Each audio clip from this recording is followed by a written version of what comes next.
Bear with me. This is the part you don't see. This is why you don't want to see the sausages get made.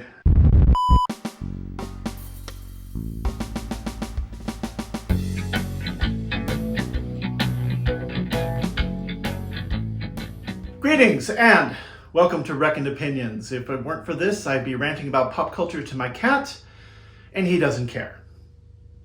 I've tried. My name is Adam. I will be your guide today as we jump into part 10, good God, of our ongoing series counting down every single song to hit number one on the Billboard Modern Rock Charts in the 90s, counting them worst to first, 145 all the way up to number one. And if this is your first time here, welcome aboard. Hope you like what you see. We'll have links to all the previous episodes down below, along with a link to the full playlist. There's also a like button and a subscribe button. You know what those do. Give those a smash. And if you're already a subscriber or a returner, welcome back. Thank you so much for staying with us. And if you are a regular, you know how this works. I blather for about a minute, and then we jump right into the intro. Blathering done. Faith in nothing. Restless. For life is so in your lane can be.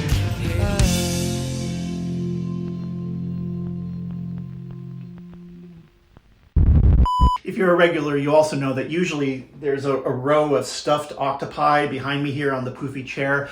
They are not there because Marlo, the aforementioned cat, thought it would be hilarious to just knock them all behind the poofy chair.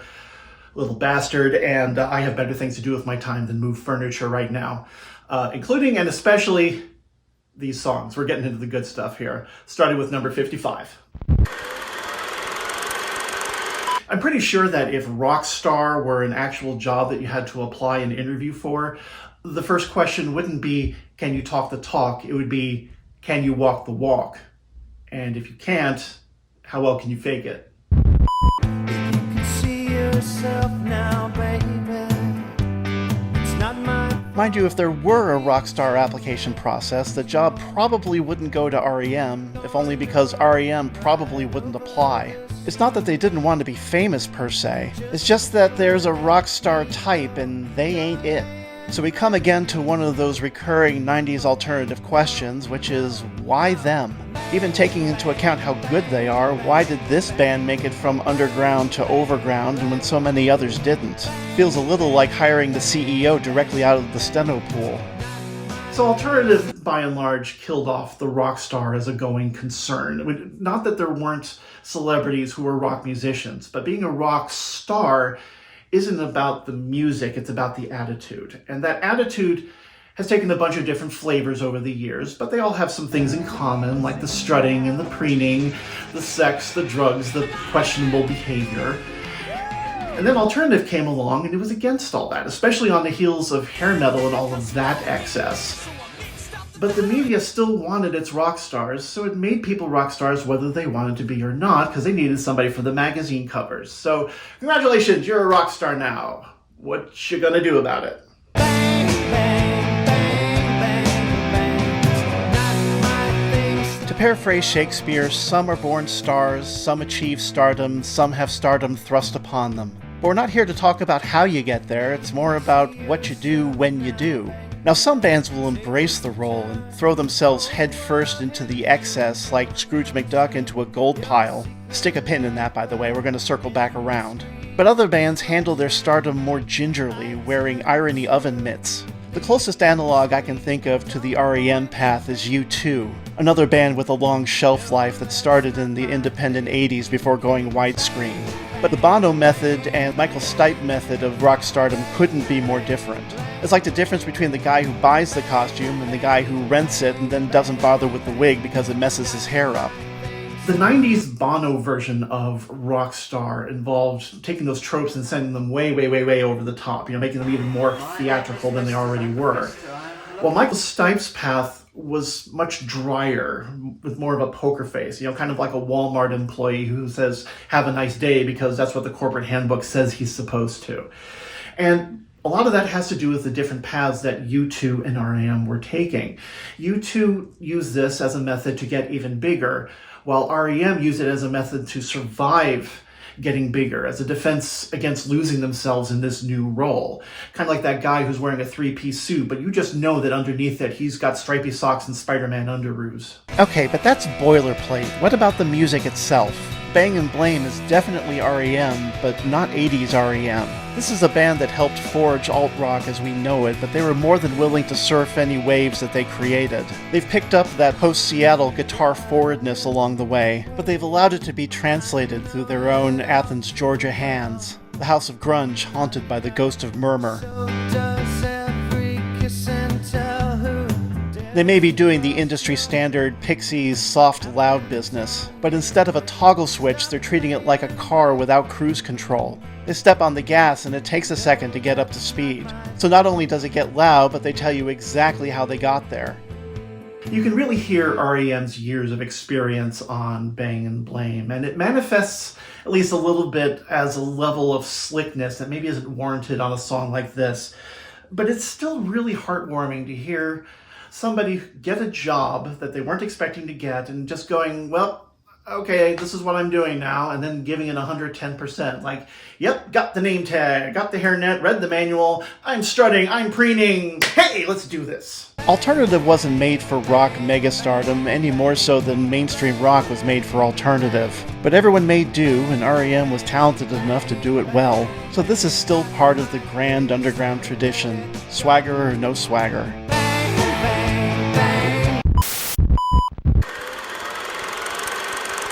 A good chunk of what I do on this channel is evaluating these songs in the context of the 90s when they came out, but I can't completely put away who I am now, no matter how much of the time these songs are. And in this, the year of our Lord 2022, it matters a lot less to me what you do, just as long as you're doing something positive. Which explains this.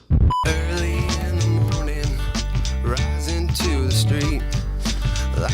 1996 marked the beginning of the bro-y years of alt-rock. Pardon me while I flip Clear Channel the finger yet again.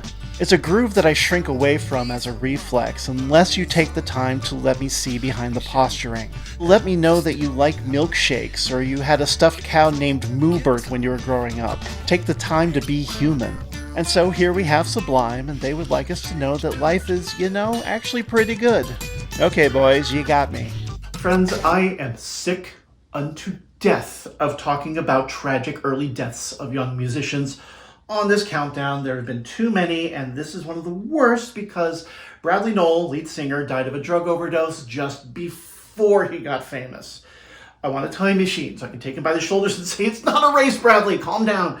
But what that means is that we got this chipper little song here with a little black rain cloud hovering over it. And on the other hand, that's kind of the song, isn't it? I mean, that's the point, right? The point is that, yes, this world has tragedy and failure and pain, but on the other hand, I've got a dog. Life is so love the one you got, 'cause you might get run over or you might get shot. There's a baseline of innocence here that a lot of their compatriots can't pull off. It's not only optimistic, but there's a simplicity to it. They tell us that life is good because there's good in it, no matter how small it may be. And given that Alternative started with a bunch of Northwesterners with a case of the Mondays, that positivity is downright radical, especially coming from a segment of the population that's usually aggressive and shouty. Here's someone who's bare-knuckled, tat-covered, and yet singing about his Dalmatian like a cuddly dude bro Hagrid. I admit this did have to win me over musically. Mea culpa, I do have a knee-jerk antipathy towards this whole era of music, but it did win me over. It did manage it, because at the same time it was dialing its message back to a cozier place, it was doing the same thing with the sound. Like they're trying really hard to front, but they can't stop grinning, and you can hear that.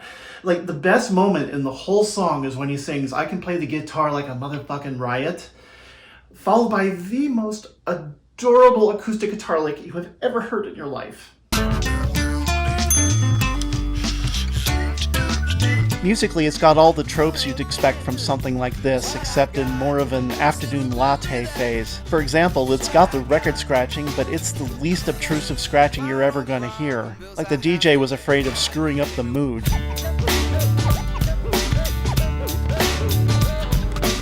What we have here is Dude Rock, the summer vacation version. And by summer vacation, I don't mean Miami Beach, I mean Camp Wauwatosa. Fewer beer bongs and more s'mores. Chronologically speaking, this song is still part of the beginning of the end of alternative, and that's something I have to contend with. But even if I didn't have a little soft spot for it in my heart, I would feel like such an asshole for hating on this if that's what I ended up doing, because it's like the Dalmatian in the song. It's tough in appearance, but at heart, it's just a big old puppy, you know? I want that time machine because Bradley Noel needs hugs. Needs lots and lots of hugs.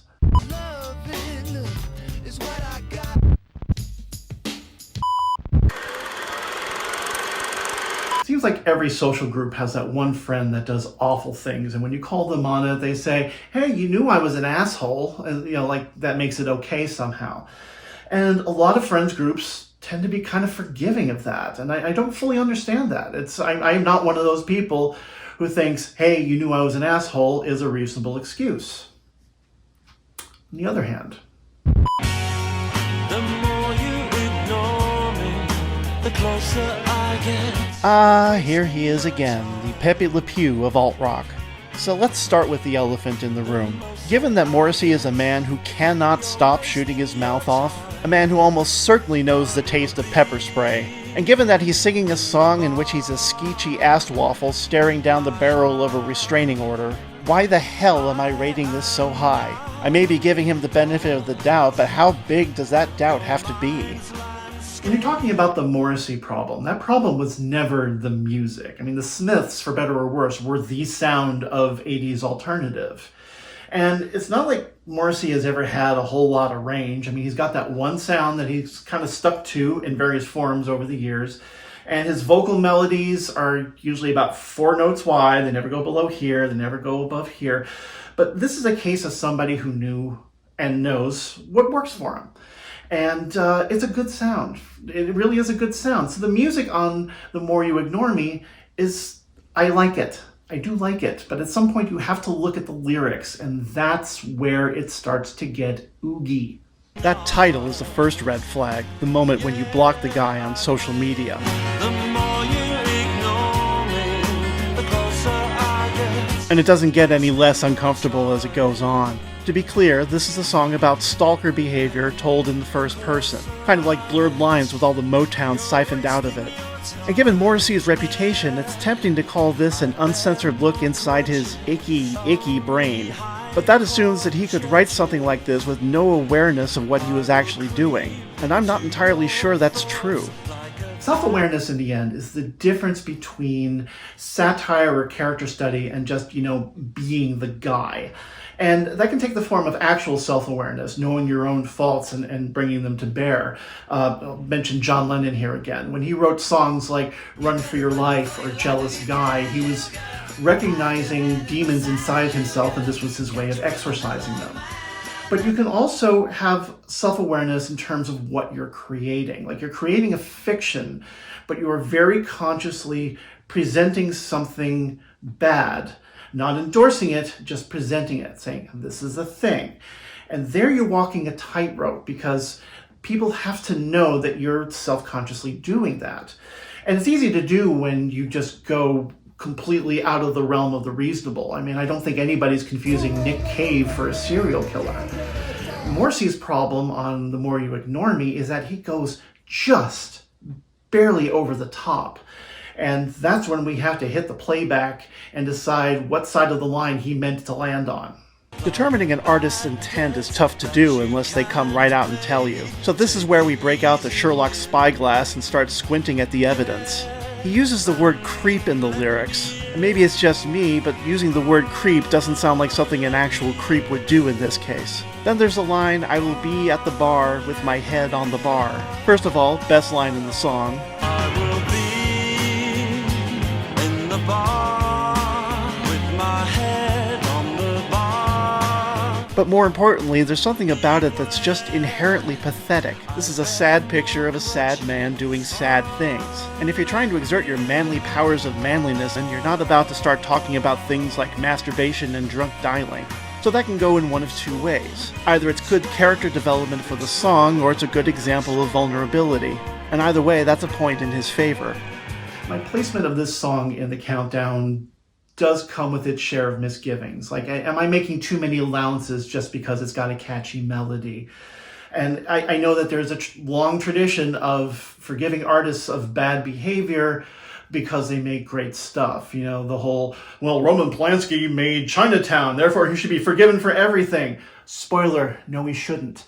And I'm also aware that even if this is a character study, it doesn't mean that Morrissey isn't like this in real life. I've never actually met the man. I can only go by what I'm hearing. But I do have to say that there is a sharpness to this song. There is, as I said, a self-awareness. And that makes the song work and casts enough of a reasonable doubt that I'm okay putting it on the list where I am, albeit with a bit of an asterisk. I am in no way forgiving his behavior. To repeat, saying you're an asshole doesn't suddenly make you not one. Morrissey is a singer who makes separating the art from the artist really damn hard. But what we're left with at the end of the day is a song that's not only catchy, but a very good picture of a loser, no matter who that loser might happen to be.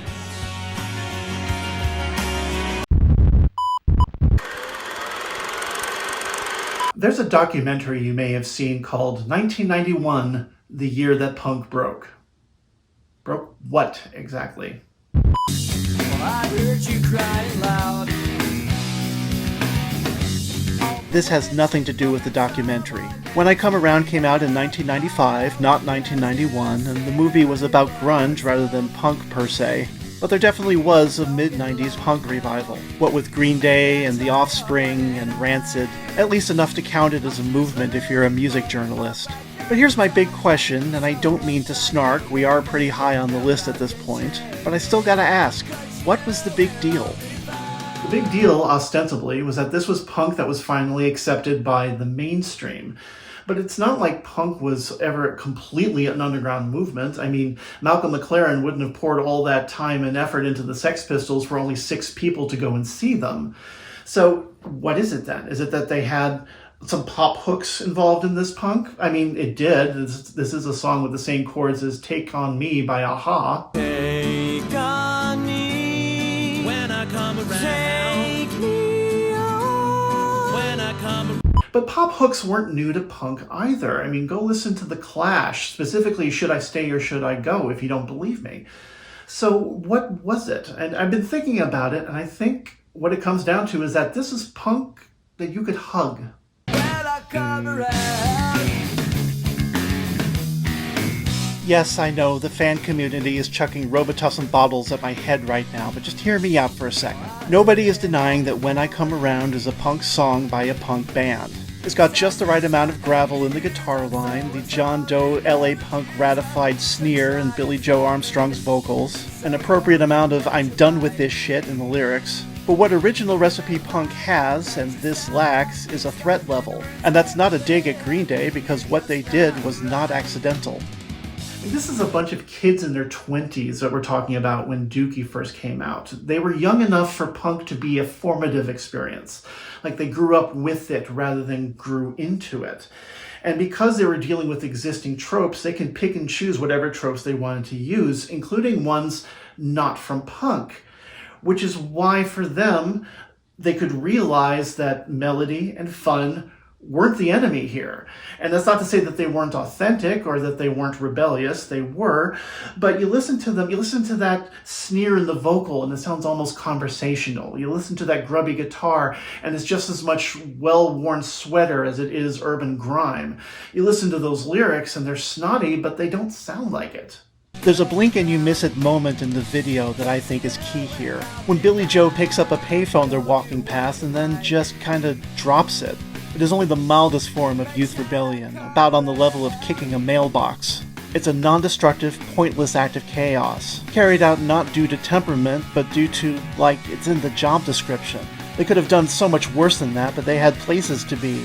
The Sex Pistols screamed anarchy. Green Day is fine with anarchy, but they're still looking forward to the burger they're gonna grab afterward. I'm aware that a lot of what I'm saying here matches up with the complaints that the purists used to make about Green Day back in the day. Like, oh, it's all commercial, oh, it's glossy, it's kid stuff.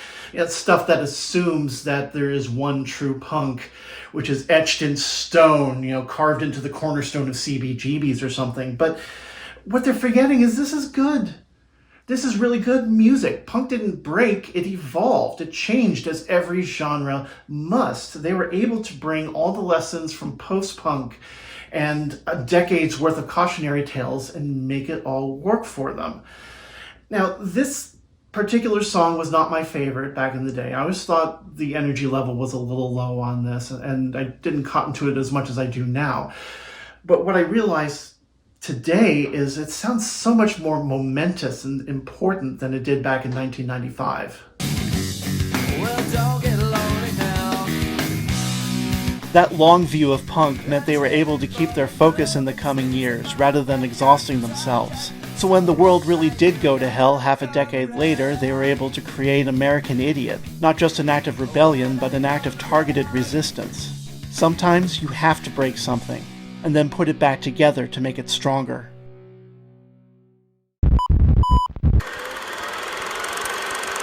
So much of the history of British music in America is a case of America saying, that's great, but could you be less, you? There have been so many subgenres of British rock that tried to make the leap over the Atlantic to America and failed to stick the landing. Things like Mersey beat, 70s pub rock, new wave synth pop. Sure, none of them were failures over here exactly. They all had fans, they all got airplay, they all made the charts to one degree or another, but it always seemed like their American success was just a fraction of what they had back in England. And meanwhile, the British bands that did get scary big were the ones that weren't afraid to get loud and try to beat Americans at their own game. They were accepted by us because they sounded like us. It was almost like you couldn't be British, a rock band, and hugely successful in America all at the same time. So, anyway, here's, Today is gonna be the day that they're gonna throw it back to you. So what was it about Oasis that made them the exception? Was it their melodic talents? Partly, but there were plenty of bands that had that too. Was it their attitude? Sure, that got people's attention, but that sort of attitude could wear really thin, really fast. How about their obvious Beatles influences? You pretty much just described Radio. No, what made Oasis different is that they dared to conquer the world while remaining overtly and gloriously British. Old school colonialism with a Rickenbacker backbeat. So much 90s Britpop to American ears sounds just a little bit tweedy, like it's about to sigh and go, oh bother, or something like that. Like that was what it took to maintain your Britishness within the genre.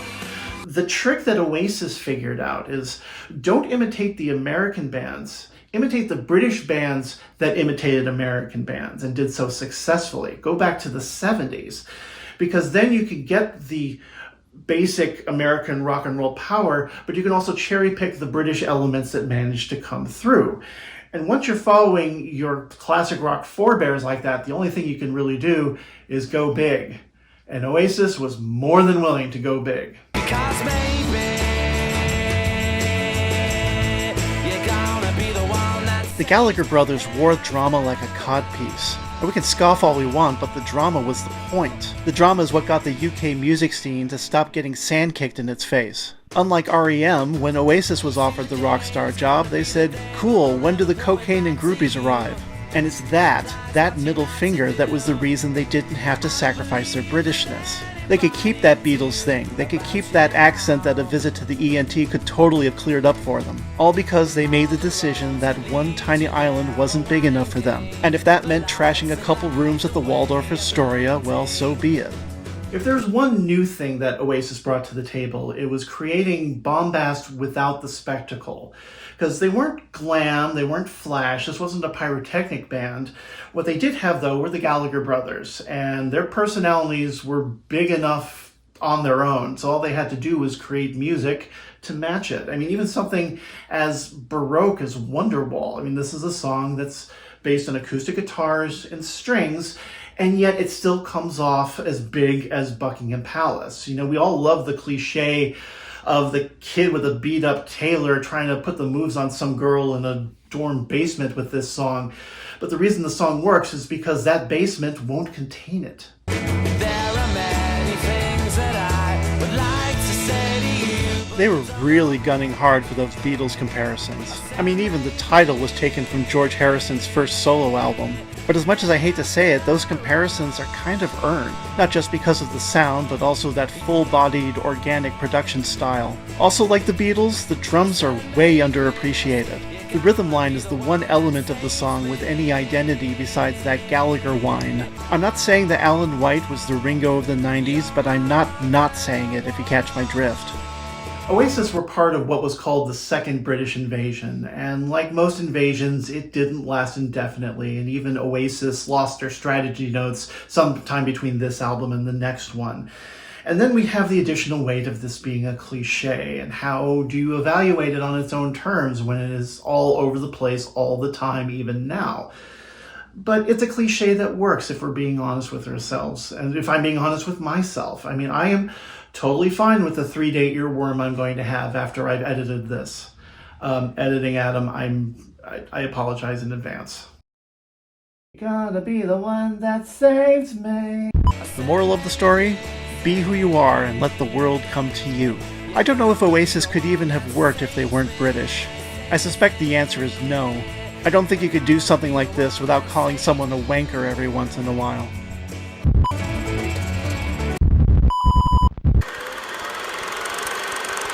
I think we, the members of Generation X, along with our millennial and zoomer brethren and sisterin, can agree that boomers, by and large, ruined pretty much everything. That doesn't mean we didn't try really hard to be just like them.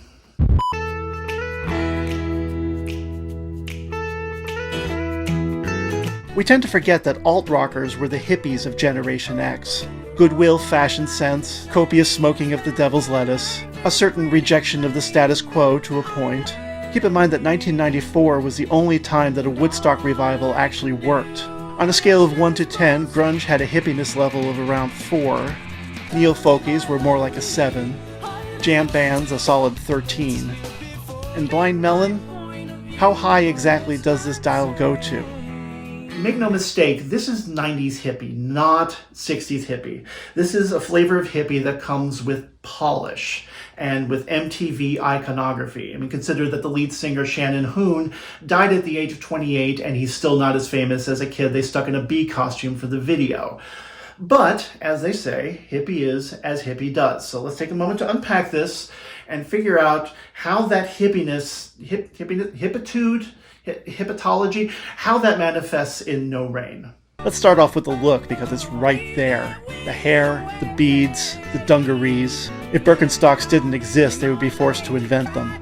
From there we move to the sound, all finger pops and falsetto ooh-ooh-oohs, and that guitar sound that made rock critics start to misuse the word plangent.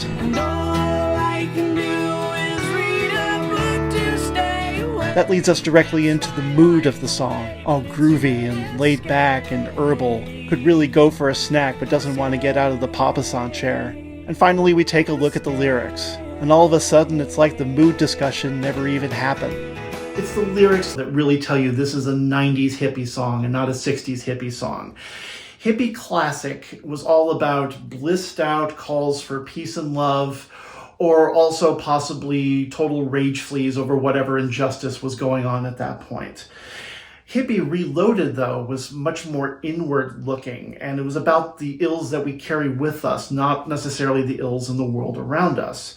Which is how you end up with this song with totally mopey Eeyore core lyrics going up against this bright, tie-dyed, sunny music, and well, this is Sublime again, isn't it? Because that's the song. That's the point.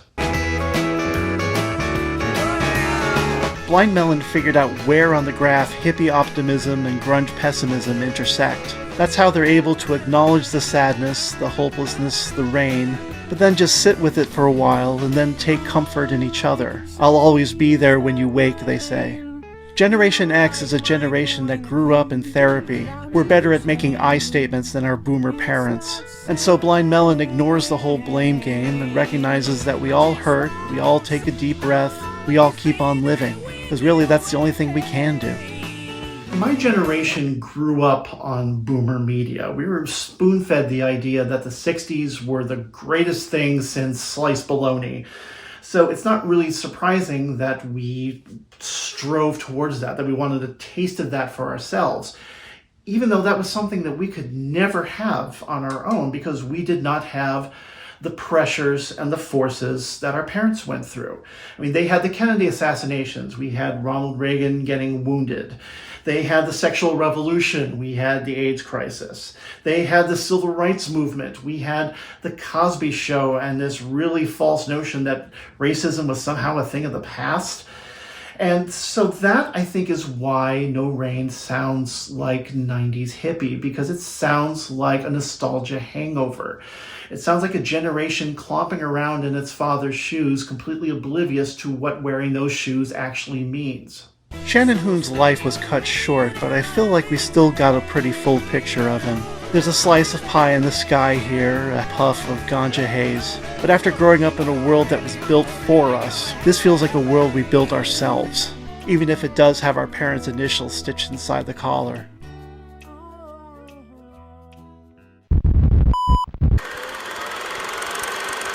So when we were younger, my younger sister Karen and I had very different tastes, I think it's safe to say, because I was a folkie and she was a glam metal fan. She really liked Slaughter, had a crush on Steven Adler from Guns N' Roses, you know the drill. But we would still try to bridge that gap somehow, and she would do it by bringing me an acoustic power ballad from one of her hair metal bands and saying, here, you might like this, it's like folk. And no, it is not. A power ballad is not folk music, and I would try to define folk, and I couldn't do it. Looking back, I don't think I could have defined what a ballad is.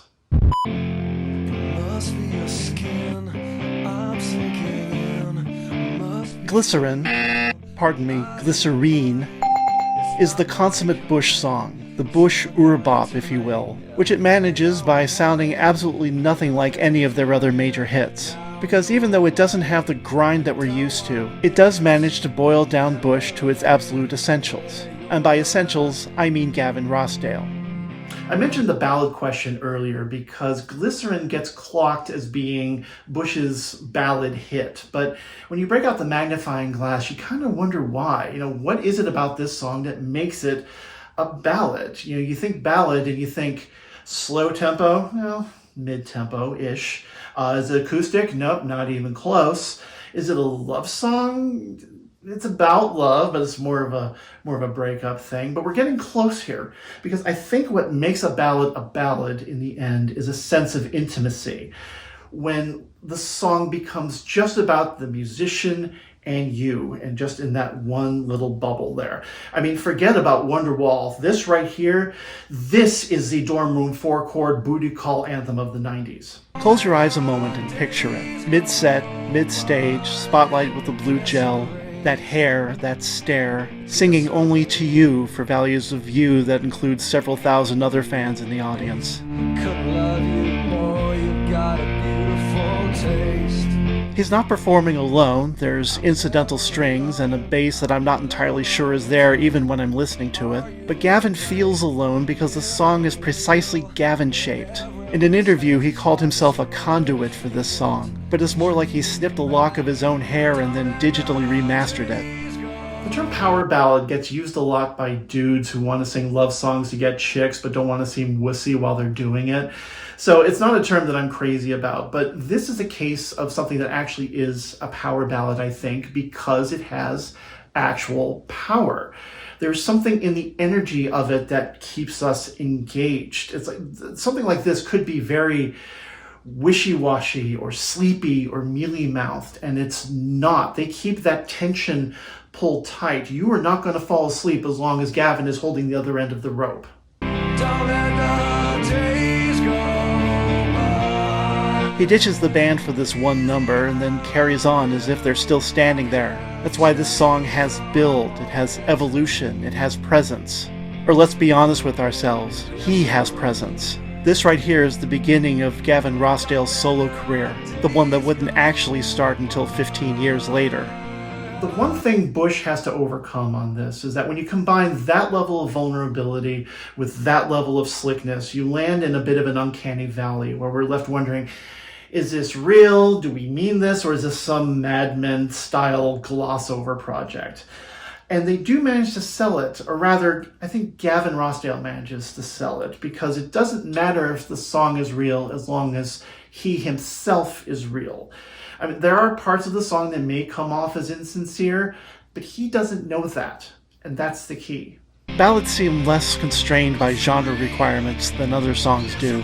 They strip away everything that's unnecessary until we're left with just melody and emotion. Glycerine sees Bush taking away everything that made Bush sound like Bush, and what remained was just people and emotion.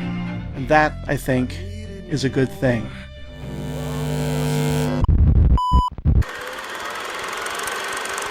There's something on this next one that I don't quite know how to deal with, and that is feeling nostalgia for the earliest signs that we were totally doomed.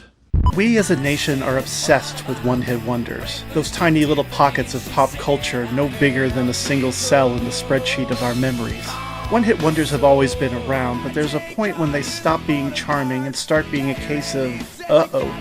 In order to survive, any genre needs bands with longevity, ones that stay in the public eye long enough that when they evolve, the genre evolves with them. But when the genre becomes just a series of one-hit wonders, that's the death notice. Because that means now we're prioritizing novelty over everything. And if that's the case, why would you expect a second song out of anybody? The radio becomes a series of musical trophy wives with no promise of commitment. That was the state of alt-rock in late 96, early 97.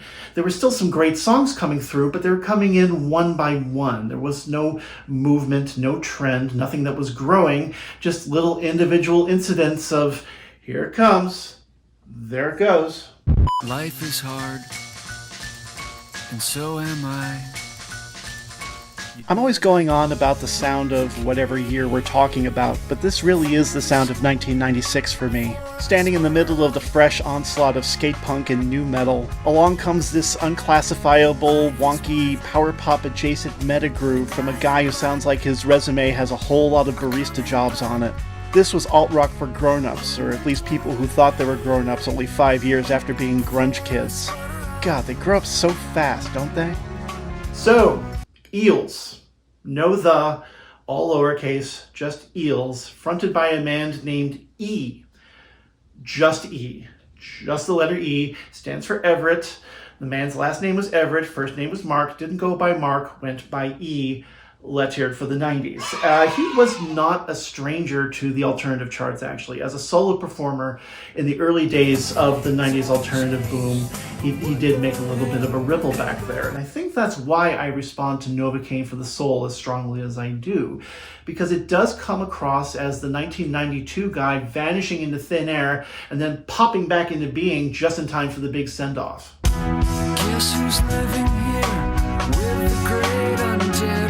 So if this is a song with one foot planted in the early 90s and one foot planted in the late 90s, which one's which? Well, let's see.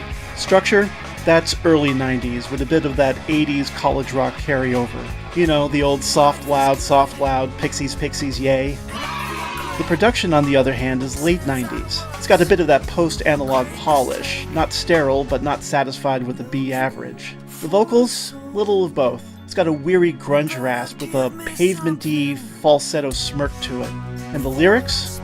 Okay, that one's a little more complicated. The lyrics are very simple, but if you're asking the early 90s versus late 90s question, pinpointing it is not simple at all. I mean, if you look at the content alone, we've got some classic 92 grunge self-loathing here. This is a song that starts with, "Life is hard and so am I, better give me something so I don't die." Yeah, that's Alice in Chains territory right there. But there's a sardonic wink to it. Just a smirk attached, and that is where it comes off as 92 guy on a 96 song. because this is somebody for whom the misery has been around long enough that now it doesn't even hurt so much. It's just really kind of annoying. There were three ways of dealing with Gen X disillusionment once that started getting old. There was let's get over it, that was the skate punk method. There was let's take it out on someone else, that was the nu metal plan. And then there's the third route, the one that Novocaine for the Soul took, which is to sigh and crack a joke because we all know this ain't going nowhere. A tired response to an old problem. And I'm guessing audiences were getting tired too, because by the time 1997 rolled around, there was a whole lot less of this and a whole lot more of everything else. There were still plenty of alternative bands at that time that were in it for the long haul, but by and large, those were bands that had come in at an earlier part of the alternative wave, and there weren't new bands being brought in to join them. Any new bands that came in were put on the stage and then shoved out the door as quickly as possible. And this is a song that I like because it's the sound that supported the alternative genre for so long, even in its waning days. And if you're going to have just one song, this is a good song to have. I just really, really wish it was two.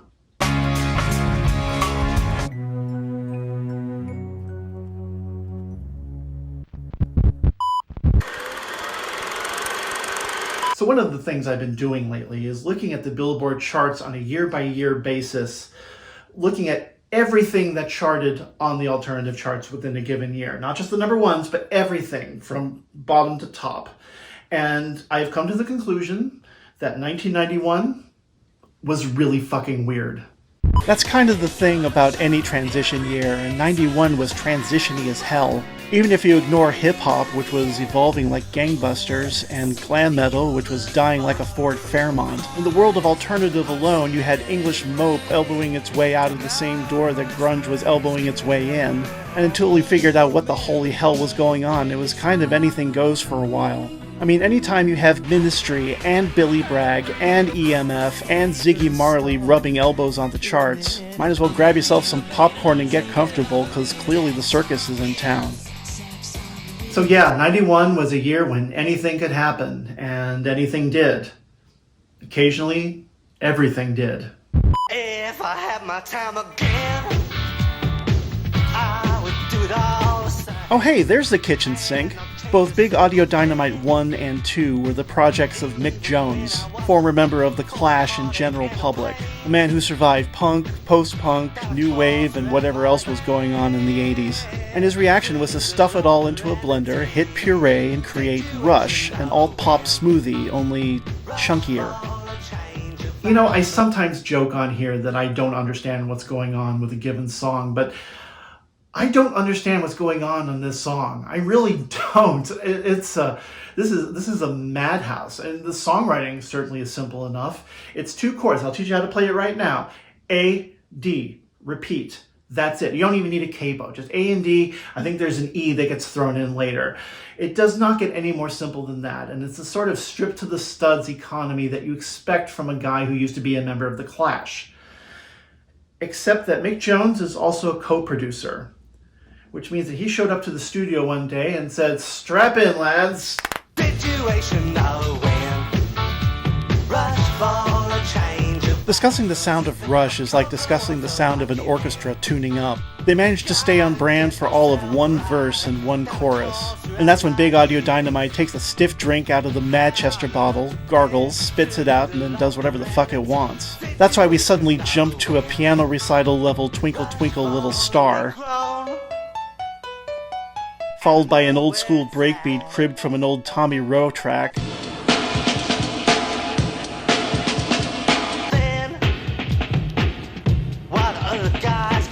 And then following that up with a bit of The Who's Baba O'Reilly, the song also known as What Idiot Gave the Keyboard Player an 8-ball Before the Gig.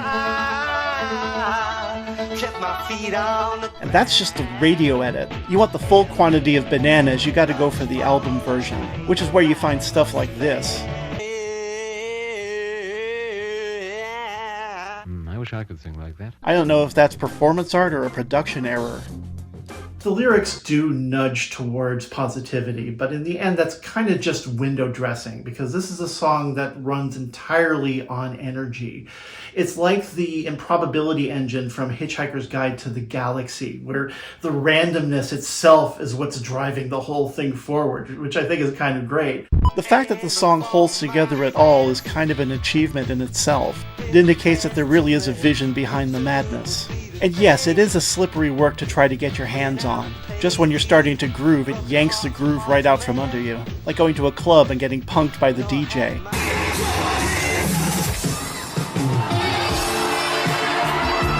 But even though it's a bumpy ride, it's a fun bumpy ride. The kind where you just strap in and let go. 1991 was the very beginning of the 90s alternative revolution. And if you were to pick a 1991 song that best predicted where things were going to go, the easy choice, probably the right choice, would be Smells Like Teen Spirit, because that was the game changer. That was when everything was different. But I think you could make a good argument in favor of Rush, because Rush is the song that told us that the rules were all completely off. I mean, we were on the leading edge of a wave that would not and could not be defined. And it remained defiant not by rebelling like punk would, but just by refusing to fit in a box. Rush didn't start a trend because there was no trend here to start, but that's okay. Sometimes the biggest act of rebellion you can do is just stand up and declare, "Hi, I'm here, take it or leave it." Gotta get myself right. You know, for all of the self-seriousness that it could display, 90s alternative did know how to loosen its collar when it needed to. I'm sat alone in a boggy marsh, totally motionless. Three dudes in blue blazers doing the spunky monkey out in the swamp somewhere. That's as good a place to start as any, I guess. The Presidents of the United States of America were a Seattle band, but you're not going to hear them in the same conversation as Alice in Chains and Soundgarden all that often. Their sound wasn't a million miles different, but their chi wasn't even close. So there's a subsection of Gen X humor that I feel like gets overlooked sometimes, because usually when you talk about Gen X humor, you're talking about irony that we're so well known for, where you downplay the humor so far, you're not even letting on that you're being funny. So that's the dry end of the scale. The wet end of the scale, I guess you could call it, is the wacky capital C comedy. Think Weird Al Yankovic on here. But somewhere between irony and wackiness, there's that band that we can call whimsy. And 90s alternative was really good for the whimsy industry. I mean, Ween had radio hits. Ween! And they were far from the only act writing songs at a 45-degree angle. Really, this might have been the only time in history when a band like the Presidents could hit #1 on their own terms. Because funny isn't the right word. Here we have a song about a girl named Lump. That's not a joke that you're going to find on a Laffy Taffy rapper, but by the same token, you're not going to take it at face value either. And when you combine that tongue planted in that cheek with angular sunny day guitars, by the end of the song you're thinking, you know what, maybe today I won't be miserable. I mean, I could pick this song apart further, but why? Why? What would that accomplish? I mean, you could look at the lyrics a little more closely, but the semantic content is not why you listen to stuff like this. You could look at the melody, but there's not much melody there. This is a quick in, quick out, 2.5-minute song. Get in, get it done, bosh. There's a punk efficiency to it, which, given that they started as a punk busking outfit called Egg, isn't terribly surprising. So what's left to talk about? Well, let's talk about how solid a band the Presidents of the United States of America really are. If you haven't stopped to listen, they are tight. They are on top of it. They would be absolutely respectable if they weren't flopping around in the middle of a swamp somewhere. And that's the thing about whimsy. It is much better suited to quote-unquote real musicians, and please note those quotes, than straight-up comedy, because it's really hard to get good licks in when you're worrying about landing your punchline. Refusing to take yourself seriously does put a damper on being taken seriously by others. It is kind of hard to compare this to some of their compatriots on a level playing field. But really, it shouldn't be hard at all. Just go down the checklist. Well written? Tick. Well performed? Tick. Well produced? tick. Fun to listen to? Tick, tick, tick. Signed, sealed, and delivered, baby. Okay, I'm going to end this segment on a bit of a rant here, because the presidents of the United States of America, after their 90s heyday, they formed a supergroup called Subset. This group consisted of the presidents and Sir Mix-a-Lot. How badly do you want to hear this? How badly do you want this in your hands? And you can't have it because they recorded an album, or most of one, and never ever released it. That is wrong. You can hear the songs online, some of them anyway. They did eventually get leaked, but whoever has the rights to this, just put it on Spotify. Just let us have this. Let us have this little drop of joy. Because today, we need it. Thank you for your attention. Wake him up, Fame said shut him up, telephone pick it up, Fame said hang it up. And there you have it, the end of yet another episode. Thank you, as always, so much for spending time with me. Be sure you hit that like button and the subscribe. Leave a comment. All of that makes the YouTube algorithms happy, brings more eyeballs to these videos. And I thank you in advance. Part 11 will be coming as soon as I can manage it. Holidays are coming up. Who the hell knows what's going on? But I hope you are having a good one. I hope all is well with you and yours. Take care of yourself. And until next time, in the words of Sublime, Loving is what I got.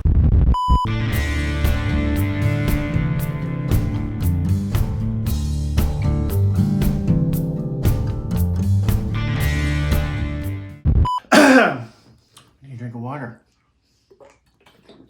Did I mention that I had nasal surgery a few days ago? Being the guy. I'm so funny. So I'm here between takes. I've been doing this for a while. I've already had to throw out one entire day's worth of taping. I want this to be done. I really do. I can't be done. It will never die. Here we are. I'm going to cry now.